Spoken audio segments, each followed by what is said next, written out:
Heyo, your friendly neighborhood quarter guy here, and wouldn't you know it, not long after I stopped recording for my last Unscripted, I hear about something big revealed regarding the Smash Bros. Invitational.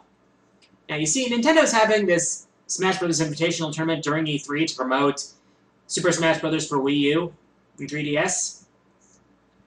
Yeah, they introduced the players, they introduced the rules, and interestingly enough, when they talk about the controls, I was like, so what are they going to use? What are they going to use? Gamepad? Are they going to use the Pro Controller? Are they going to use the Wii Remote? As it turns out, they're going to be using GameCube controllers. Nintendo used that trailer as a way to introduce the WiiU GameCube controller adapter. So Smash fans will be able to play Smash Bros. On the Wii U using the GameCube controller. But that's not why I'm hyped about it. The real reason why I'm hyped about seeing this adapter is because it opens up the possibilities for GameCube games on Virtual Console. I mean, think about it. Some of my favorite games of all time are on the GameCube, like Tales of Symphonia,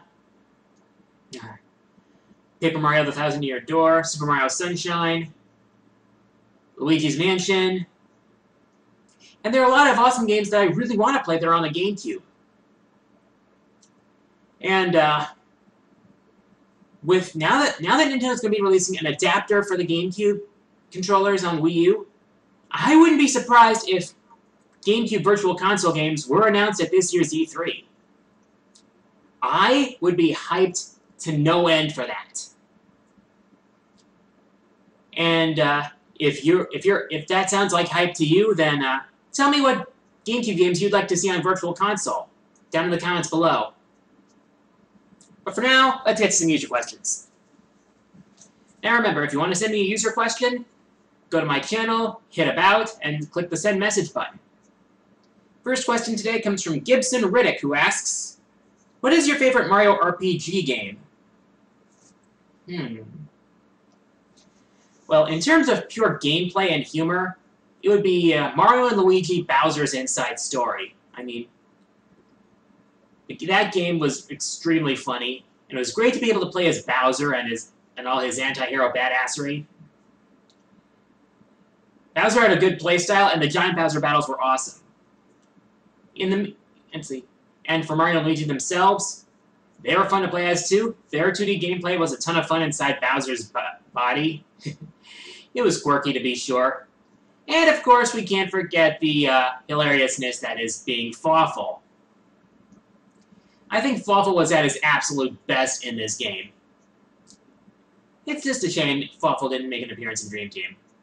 Well, but then again, exploding will kind of prevent you from doing that. But as far as, let's see, in terms of story, which in my opinion is probably one of the most important parts of an RPG, I have to say my favorite story in a Mario RPG would have to go to Thousand-Year Door.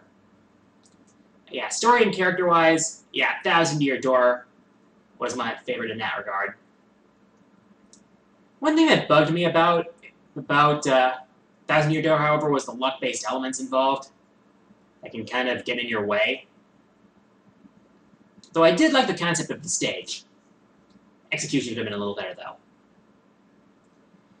Next question comes from CWH Ichigo, who asks, would you like to see an Arcana Heart anime series? Well, seeing that I'm a fan of the series, well, yeah, I would. Because it's like, the entire concept of the series itself just screams magical girl anime. But for some reason, it hasn't happened yet. I guess there isn't an animation studio who's interested enough in this series. As for the animation studio I'd like to see do it, I would just like to see a studio that has respect for the franchise. It doesn't even have to be the story wouldn't have to be attached to even any particular game. It could be its own story based in the universe of the game. Just as long as it's good. And the animation isn't meh. I'm looking at you, Blaze Blue Ultra Memory! Next question comes from Smash Bros. 2009. If Shulk were to be playable in Smash 4, what would be his final smash and home stage? Final smash? To me, that's obvious. It would have to be Monado Buster or one of his other Monado moves, like Monado Cyclone. As for his home stage, that's tougher, because there are a lot of areas in the world of Xenoblade Chronicles that would make for an excellent Smash Brothers stage. It's like, in the Bionis alone, we've got Gower Plains, Aerith Sea, Colony 6, Valak Mountain, Maknar Forest.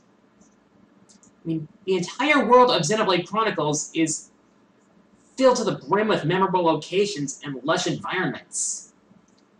Well, lush environments, well, I wouldn't exactly call the Mechanis lush, but that has its own charm to it. Its mechanical interior.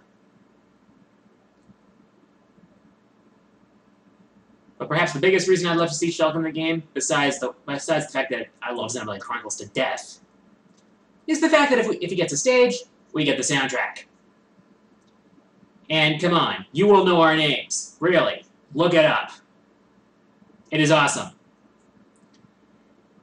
Next question comes from Peter Yee, who asks, most useful Mega Man weapon? Most powerful will be the Metal Blade, no question about it. That thing's broken as all hell.